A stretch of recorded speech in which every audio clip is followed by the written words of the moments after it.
ఓం నమో వెంకటేశాయ. తోలుబొమ్మలాట కార్యక్రమానికి స్వాగతం.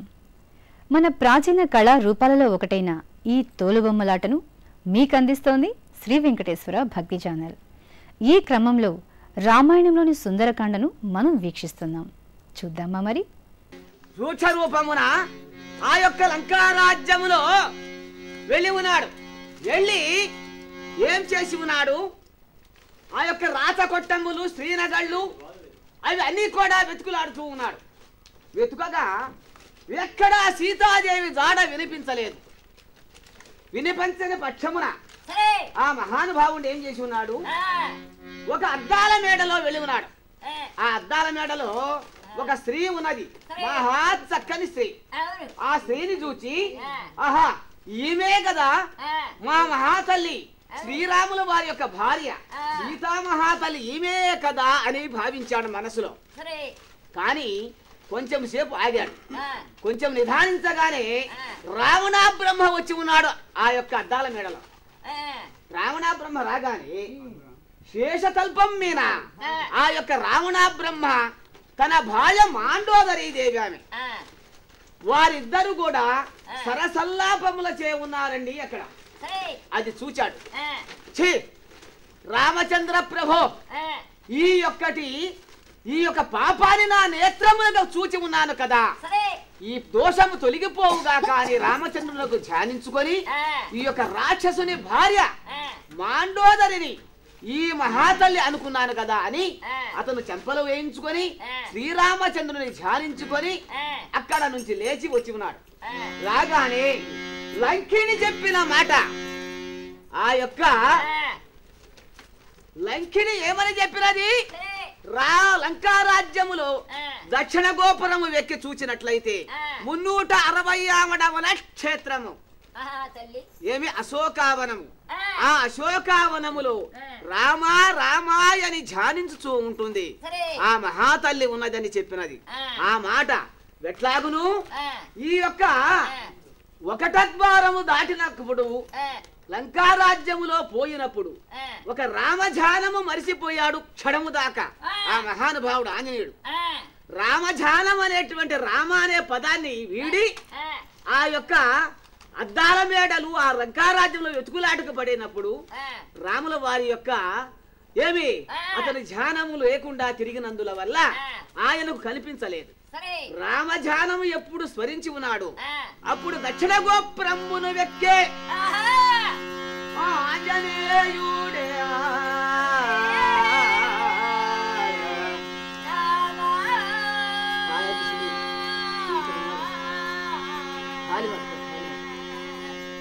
అని దక్షిణ గోపురము వెక్కి చూచి ఉన్నాడండి. దక్షిణ గోపురమును వెక్కి చూడగానే 360 క్షేత్రములో సిమిసిపా వృక్షము కింద రామ రామాయని ధ్యానించుచున్నదండి. ఆ మహాతల్లి చూచి ఉన్నాడు. చూచి రామధ్యానము అక్కడి నుంచే వచ్చి ఉన్నది. ఆ మహాతల్లి అశోకావనములో ఉన్నదని గ్రహింపు చేసుకొని వాయునందనుడు కాబట్టి ఆ మహానుభావుడు వాయువేగమున వెదరి వృక్షమునకు దాకే ఆంజనేయుడే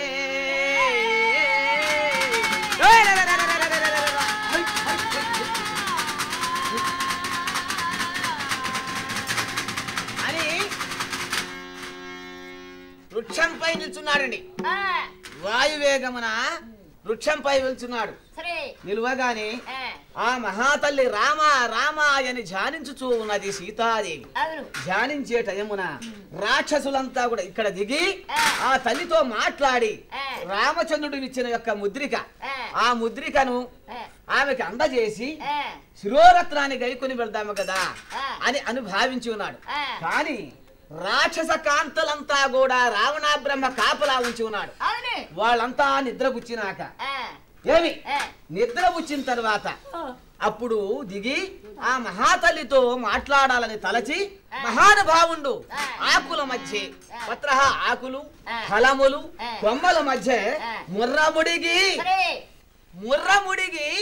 ఉడత ఎట్లా ఉండను ఆ విధముగా కప్ప కరుసుకున్నట్లుగా ఆ మా మహానుభావుడు ఎవరికి కనిపించకుండా ఆకుల మధ్యనే ఉన్నాడు. ఇట్లా ఉన్నది అంతటా. ఏమమ్మా నిప్పల్లబోని అమ్మా సుధీష్ణ సీతాదేవికి బోధన చెప్పి అయినా చెబుతాం రండి తల్లి. తల్లి సీతమ్మ నీవు అధైర్యపడకుండా ఈమె త్రిజికట ఈ భీషణుని కుమార్తె శర్మాదేవి కూతురు త్రిజికటాదేవి. ఈమె ఆ సీతామహాతల్లికి కొంచెం చెప్పి అమ్మలారా రాక్షస కాంతలారా మీరంతా కూడా వీళ్ళకి వెళ్ళండి నాకు స్వప్నము వచ్చినది. ఏమి రామభక్తుడు ఆంజనేయుల వారు వచ్చి సీతామహాతల్లి జాడలకై వచ్చి ఉన్నాడట. ఆయన వచ్చి ఏమి ఆ సీతామహాతల్లితో అంగుళీకమును ఇచ్చి శిరోరత్నము గైకొని మన 360 ఆవిడ వనక్షేత్రం అంతా కూడా మొక్క లేకుండా పెరిగి ఉన్నాడంట. తల్లి ఆ మహానుభావుడు అక్షయ్ కుమారును కూడా చంపి ఉన్నాడంట. ఎంత బాగా చంపాడే తల్లి. అక్షయ్ కుమారునకు చంపి ఆ యొక్క ఇంద్రజిత్తు మహారాజు తీసుకెళ్లగానే ఆ వాలానికి గుడ్డలు చుట్టి మన రాక్షసులంతా కూడా అగ్ని ముట్టించున్నాడట. ఇంకే ఉందే తల్లి. అమ్మా త్రిజిటాదేవి అట్లాగా మన రాజ్యమంతా కూడా దహించుకుపోయి దహనము చేసి ఉన్నాడట ఆ యొక్క ఆంజనేయుల వారు. ఆ మంటల్లో పడి మీ మగోళ్ళంతా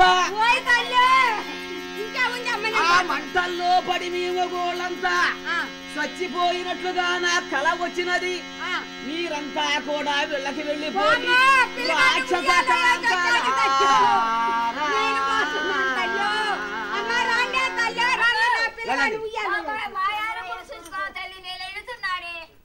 అని రాక్షస కాంతలకంతా కూడా ఏదో ఒక వంక చెప్పి ఆ మహాతల్లి వెళ్ళబుచ్చినది. వాళ్ళు వెళ్ళగాని అమ్మా తల్లి నమస్కారములు, నీ యొక్క బాధలు ఆ మహానుభావుడు వస్తాడు, ఆ రావణ బ్రహ్మను సంహరించి నీ శర విడిపిస్తాడు. నా మాట బొంకు కాదు, నా మాట నమ్ముము తల్లి సీత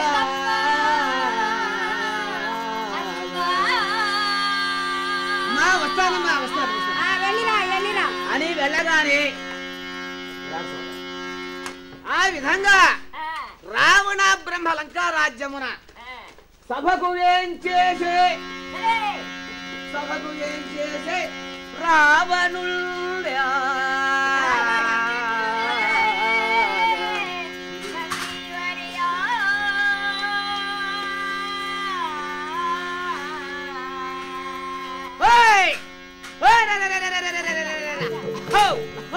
దశకంధారుడు వేడాలే కొలువుకు వేగ దశకంధారుడు వేడాలే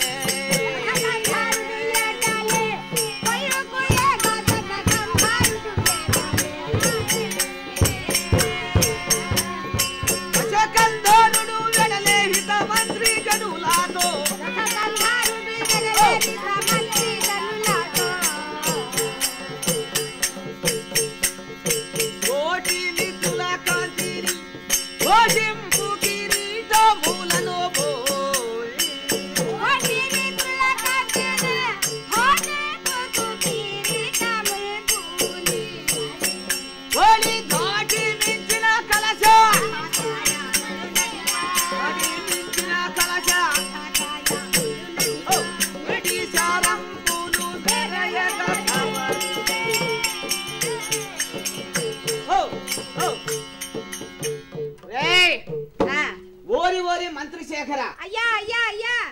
ఖరాసుర దీర్ఘజింహ మీరు ఇవాళ దినమున నేను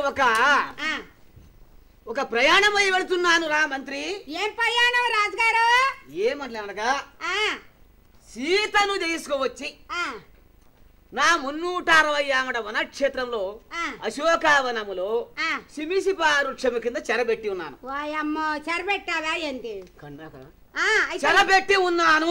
పెట్టావు. ఇంతవరకు ఆ యొక్క సీతను భాషించలేదు. నేను ఇవాళ వెళ్ళి భాషించి సీతను ఒప్పించి పెళ్లి చేసుకుంటున్నాను రా మంత్రి. ఏమండి ఏమండి ఒక మాట చేత వింటావా? రాజుగారు పొద్దున్నే లేచి ముఖం కడుక్కొని కడుపు నిండా అన్నం తినొచ్చు, ఏం కూర తినొచ్చు. ఏమండి సత్రుపితంగా భోజనాలు భోంచేయచ్చు, నవకాయ పిండి వంట 4 కూరలు తినవచ్చు. గాని ఆ మహాతల్లి ఉన్నదే ఇష్టం లేని కాంతకు. ఏమండి ఆ మహాతల్లిని నువ్వేమన్నా అడిగావా? అన్ని భోంచేయచ్చు. గాని ఇవాటి రోజున నువ్వు పెళ్లి చేసుకుంటే గారెలు, బూరెలు, అరిసెలు, అప్పడాలు, దప్పడాలు అన్ని దొరుకుతాయండి. తొందరగా పెళ్లి చేసుకోండి. పెళ్లి చేసుకుంటే 3 ముంతలు చా తాగుతారా? నేను 3 ముంతలా తాగరా? కొడక అరే నీకు వినబడిందా? చెవిటోడు గాను. అరే కొంచెం చెవులేరా? రాజుగారు ఏం చెప్పారు తెలుసా? ఏం చెప్పాడు? అరే కొత్త మహారాణిని తెస్తున్నాడు రా, సీతమ్మని పెళ్లి చేసుకుంటాడంట. తెచ్చాడంట్రా? ఏం తెచ్చాడు? కాదులేరా, సీతమ్మకి పెళ్లి చేసుకుంటున్నాడు మన రాజు. ఆ రోజు జోరే 3 తొట్లు జోరు తాగుతా నేను. జోరు నేనే అది లేదు, అదే పులిగారం. పులిహారం తింటావా? సరే అట్లనే తిందు. చేసుకొని రాజుగారికి పెళ్లి చేసుకొని చేసుకోండి. ఈ విధంగా ఆ యొక్క రావణ బ్రహ్మ పరమ ఉల్లాసము చేత కొత్త కొడుకులాగా తయారై ఆయన అలంకరించుకొని ఆయన యొక్క నూతనంగా పెళ్లి కుమారుడు లాగా తయారయ్యి సంతోషంగా ఆ యొక్క మంత్రులతో మాట్లాడుతున్నాడు. ఆ సంగతి ఎవరికి చూశారు? రావణ బ్రహ్మకు 3 కోట్ల మంది భార్యలంట.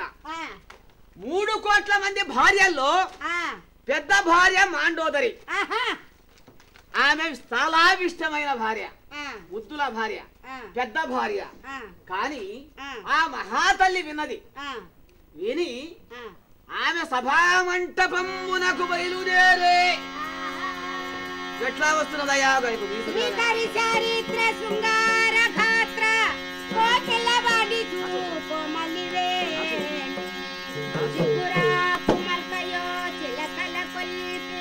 మగువ బంగారి బామ మరి బుద్ధు గుమ్మ సోమునకు గిమునకు సుందరి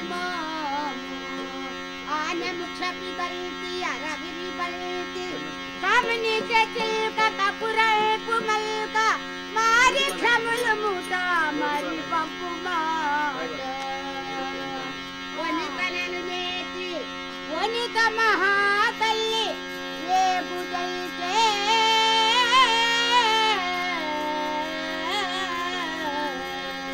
भली भली रे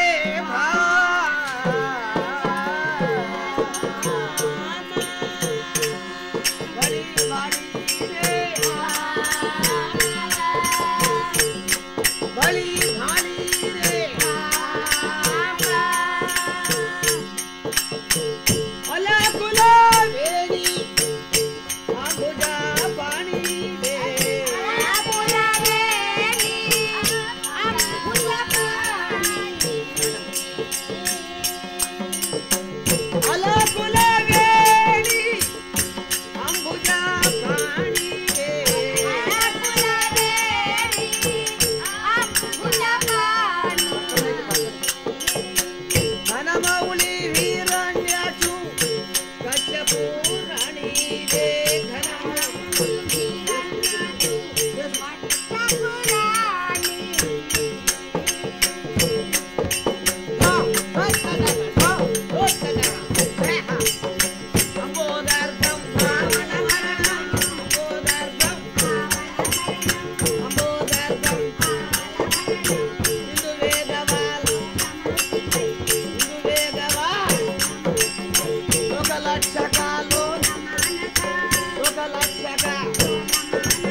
వెన్నడు లేదువే దినమ్మం లేదు ఇవాటి రోజున నువ్వెక్కడికో వెళుతున్నావు నాథా ఏమిటి ఆ సంగతి మాండోదరి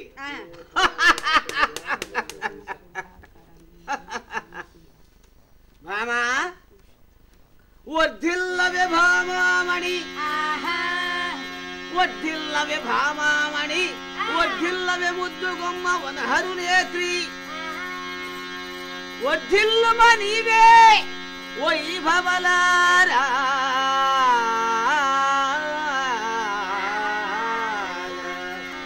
భామా మాండోదరి నాథా ప్రాణేశ్వర ఏమది ఇవాళ నేను చాలా సంతోషంగా ఉన్నాను ఏమిటండి ఆ సంతోషము ఎందుకంటున్నావా నేను ఇవాళ అశోకావనం వెళుతున్నాను భామా అశోకావనం వెళుతున్నారా అవును ఎందుకని వెళుతున్నారు నాథా మీరు తెలియదా ఏమిటో మరి సీతను తెచ్చి ఉన్నాను తెచ్చి ఉన్నావు చెరపట్టి ఉన్నాను పట్టి ఉన్నావు తెచ్చినది మొదలు ఇంతవరకు వెళ్ళి ఆ సీత ముఖము చూసిన వాడను కాదు కాదు భాషించిన వాడను కాదు కాదు ఇవాళ వెళ్ళి ఆ సీతతో మాట్లాడి ఒప్పించి ఆ సీతను నేను వివాహమాడాలని దలుచుకున్నాను భామా నాథా ప్రాణేశ్వర వద్దు నాథా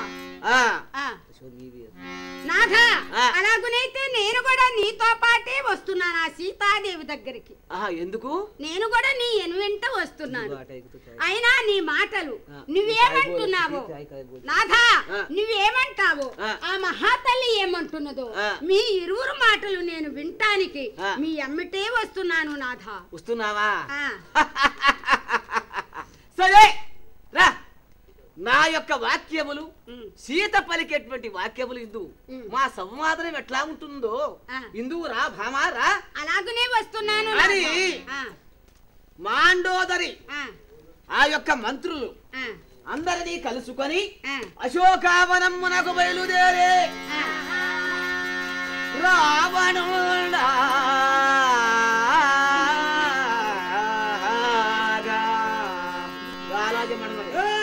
బంగారు శాల్వాలు పురుగులు దానగా బంగారు శాల్వాలు పురుగులు దానగా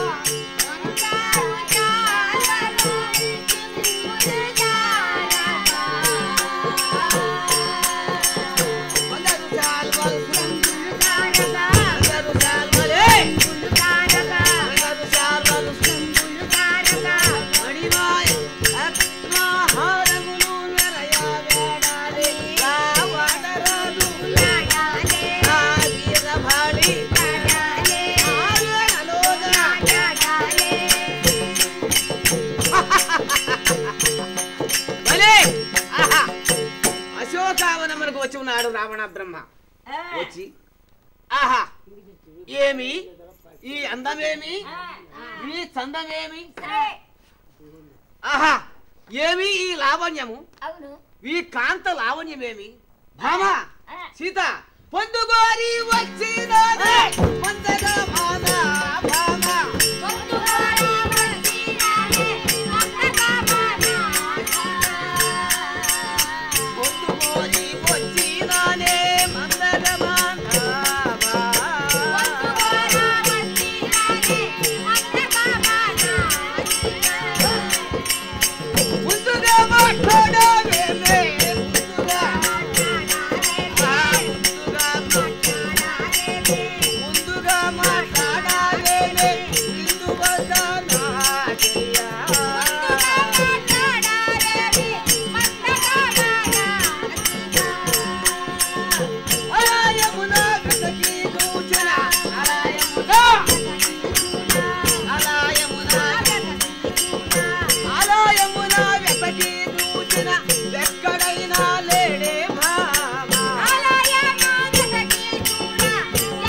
ఏమి నీ లావణ్యమేమి నీ చక్కదనమేమి నీ సౌందర్యమేమి ఆహా ఆహా ఎంత చక్కదనము ఇళ్ళ కనుబొమ్మల పాలిళ్ళ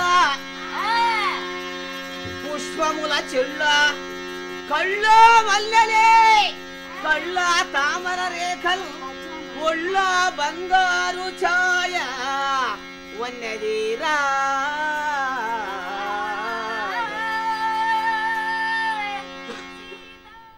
మామా సీత ఆహా ఏమి ఇళ్ళ కనుబొమ్మల పాలిళ్ళ పుష్పముల చెళ్ళ చూడు నీ దంతములున్నయే మల్లె పుష్పముల కంటే తెలుపైనవి అదియునుగాక నీ నేత్రములు తామర రేఖుల కంటే చక్కదనముగానున్నవి అదియునుగాక నీ దేహమంతయు సువర్ణ బంగారు ఛాయగా ఉన్నది సీత నాతోటి భాషించుము భాషించుము సీత ఎప్పుడు రామా రామాయనుచే ఉన్నావు కాని ఏమి సురకాంతం శరీరారు వెచ్చసతులు సూటింపగరారే సురకాంతల్ శరీరారు వెచ్చసతులు సూటింపగరారు కిన్నెర భామలు ప్రతిరారు సిద్ధవనితల్ న్యాయంబుగా బోలారే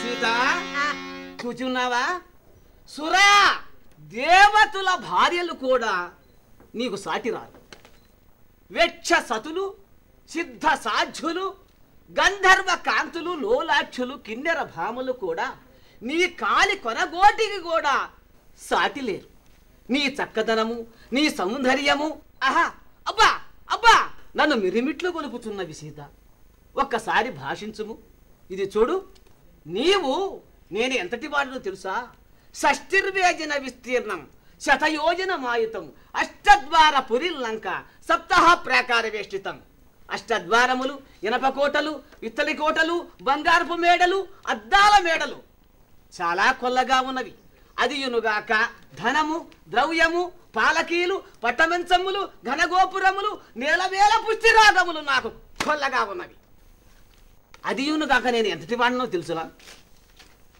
ప్రతి వాడిని కొట్టి ఉన్నాను ప్రతి వాడచే దెబ్బలు తిన్నాను ప్రతి కాంతను పొంది ఉన్నాను ప్రతి కాంతచే శాపములు కొన్నాను నాకు 3 కోట్ల భార్యలు నీవు చిన్న భార్యవు ఈ లంకారాజ్యమంతయు కూడా నీకు స్వాధీనము చేసి నేను పట్టపురాణిని చేస్తాను సీత లేచిరా వచ్చి నాథా ప్రాణేశ్వర అని ఈ హస్తం పట్టుకో లేదు నా చెక్కిలికి ఒక్కసారి నాథా అని పిలువు ప్రాణేశ్వర అని రమ్ము ఒక్కసారి మాట్లాడవా సీత నా లంకారాజ్యంబులో వాయుదేవుడు కసువూర్తును వరుణదేవుడు కళ్ళాపు చల్లును అగ్నిహోతుడు అన్నములు వండును శంభుండగా పరమేశ్వరుడు నా 10 పాలంబులకు ఈ భీవుతి రేఖలు రాయను బ్రహ్మ నాకు పంచాంగమును చెప్పును సూర్యుడు చంద్రుడు నాకు పంకాలు విసురును నవగ్రహములకు బోర్లగా పండబెట్టి వాళ్లపై నడుస్తూ మెటికల వలె నడుస్తూ ఆ సింహాసనం ఎక్కి 150 ఏళ్ళు నాకు వెదురు లేకుండా వేలిన వాడను నేను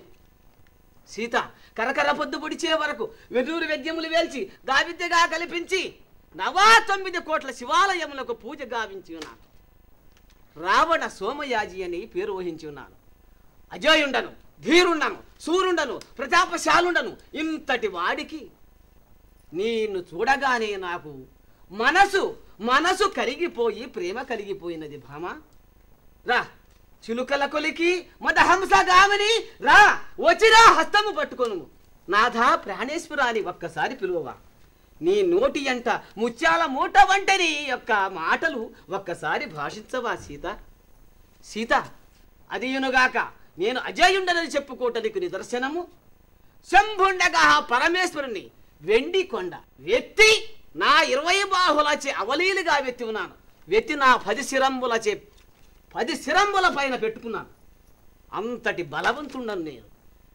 ఇంద్రునిపై యుద్ధము చేయగా అమ్మా ఏమి ఇంద్రునిపై యుద్ధము చేస్తే తెల్లటి వేలుగా ఆ వేలుగ దంతముతో యుద్ధము చేసి ఆ యొక్క ఆ యొక్క వేలుగునే ఓడించినటువంటి ధీరుండను నేను సీత ఇంతటి వాడికి ఎంత చెప్పినా కానీ రామా రామ అనుచున్నావే కానీ నాతో ఒక్కసారి భాషించవా సీత ఆ రాముడు ఏం చేస్తాడు? ఏ దేనికి పనికి వస్తున్నాడు? నాలో 16వ హంస గోడ కొరగాని రాముడు హీన మానవుడు ఏమి చేయగలడు? సీత, రామ రామ అనగాకు, మామా మామని నన్ను పిలువు, నాథ అని పిలువు, ప్రాణేశ్వర అని పిలువు.